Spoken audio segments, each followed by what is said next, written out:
Today we are going to talk about getting the film look on Dehancer Pro. So to be frank and honest, Dehancer reached out to me and asked me whether I'm interested to test out their film emulation plugin Dehancer Pro and to make a video about it. So I thought it was super cool because I've heard of Dehancer Pro plugin multiple times across the internet. So today I'm going to test out the Dehancer Pro plugin on the Adobe Premiere Pro and also using the footage from the Sony ZV-E10. So now let's get started on the color grading. Alright guys, so right now we are in Premiere Pro. So the first thing we need to ensure is our sequence settings. So we need to ensure we are on Rec 709. And also our footage here we need to convert to Rec 709, which I have already converted to Rec 709. So now let's search for Dehancer Pro. So it is under the video effects, film emulation. So we can drag or double click this Dehancer Pro. And here we can see it is applied as an effect. Trust me, using Dehancer Pro is just very straightforward. It is super easy.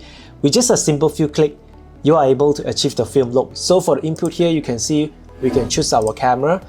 But since we are using the Sony ZV-E10, as you can see here, there is no Sony ZV-E10 option to select. The closest thing I think is the Sony a6400, which has S-Log3 and S-Log2. And I will just choose Rec 709 because I have already color corrected it. As you can see here, S-Gamma 3 Cine S-Log3 to Rec 709. So you can adjust the temperature, which I will not do because my footage already have a correct white balance. And then for film developer, this is for you to develop your own film profile, in which I'm not an expert of, so I will leave this alone. And we will go straight directly to film. So film profile here is quite interesting because we have 63 curated film profile for us to choose from. For example, Fuji Eternal. And in this case, I'm just going to use Kodak Vision 3 250D. And here you have the option to push or pull, which mainly affect the temperature of the footage. It can get warmer when you push it. So now we are going to skip directly to print. And I'm just going to choose the Fujifilm because this means that we are printing on to the Fujifilm 3510 print film. So we choose this. If you want to leave it at linear, it is completely fine. You can do that. And we have the option to adjust the target white, exposure, tonal contrast. Yes, let's adjust some contrast. And also the color density. So the color density essentially means that how deep is your color. So it is sort of like the luminance of color, it is not the saturation. So you can see her lips becomes much darker. I will just leave it at default. So let's move on to film compression. It allows you to adjust the redistribution of the highlight to mid-tone, from highlight to mid-tone. So let's enable it. So impact is the overall strength of the adjustment. Tonal range. Density of color, I'll just leave it at default. And also we have expand, which allow us to change the black point and white point individually. I want it to be a little bit dreamy, I don't want it to be so black. And after this, I'm going to skip over to film grain. So film grain, as you can see, is the grain on the entire image. So as you can see, Dehancer is doing some magic right here. This grain is different from those grain that we apply with a green screen overlay. It kind of just built into the image. Here we can customize the grain. But normally for grain, I don't have the craving for grain. Maybe I'll just increase the amount a little bit more. And for the film resolution, you can increase that if you want your footage to retain 100% resolution. And you can also decrease it because we are dehancing our film, so we might not want it to be 100%. So let's leave it at the default of 75. And now is the fun part, the halation. Halation is the subtle red glowing towards the edges of the bright subject. So let's go to custom. And we are going to emphasize and amplify the halation. Increase the local distribution and also global diffusion. Yeah, I'm going overboard on this. So as you can see on my girlfriend, her eyes started to have some red glow towards her eyes, which is not so good. And you can see this is going overboard with 100. Let's come back down to a really subtle red glow, really subtle. So let's move on to bloom. Bloom is kind of like the dispersion effect. You know, when the sunlight hit a really soft light towards your face. As you can see, once I enable it, my subject face become quite softer, and also the highlight over here And also you can adjust all these details towards your liking to achieve the desired effect.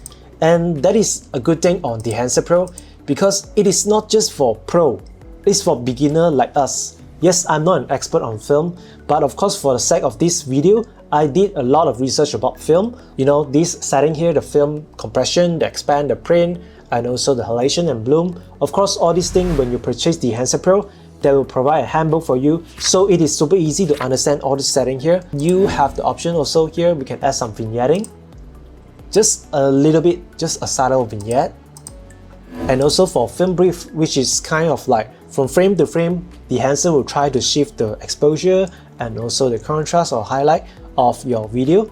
So it will make it look more dynamic as a film. And also along with the gate wave, which is kind of like the film stop, you know, it is moving.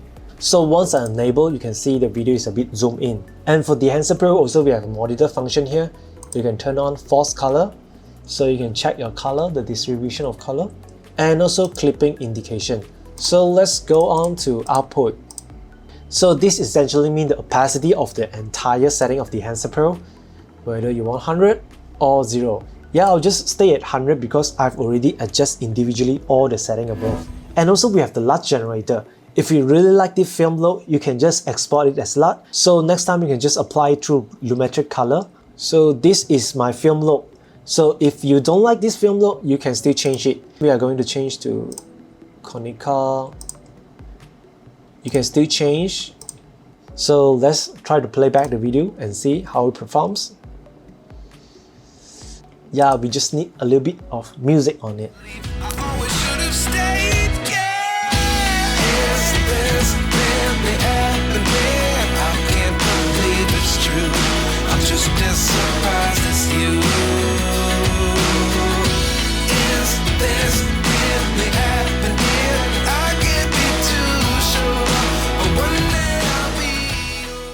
And quickly we can see the before and after. Let's see the before and after. Oh my god, that is a lot of difference, the before and after. Especially you can see the halation, the bloom, the grain. So this is how you achieve a film look quickly with Dehancer Pro. And guys, Dehancer Pro even has their own iOS app. So you can go to the App Store and download this app. So I will choose a footage shot from the iPhone 15 Pro Max because this is shot on the iPhone 15 Pro Max ProRes lock. So I can just color correct with a simple click here. And you can also choose the film stock you like. And yeah, all these functions are also available, which just now we have talked about on the Dehancer Pro plugin. So no matter you are beginner or pro, Dehancer Pro is really friendly to use. You can just choose a film profile, apply your halation, apply the grain, apply the bloom, and boom, you got your digital footage back to film look. If you're interested in Dehancer Pro plugin, I have left a link down in the description box below, so you can click on it and go to their official website. You have the options to subscribe for 3 to 6 months or 1 year or a lifetime.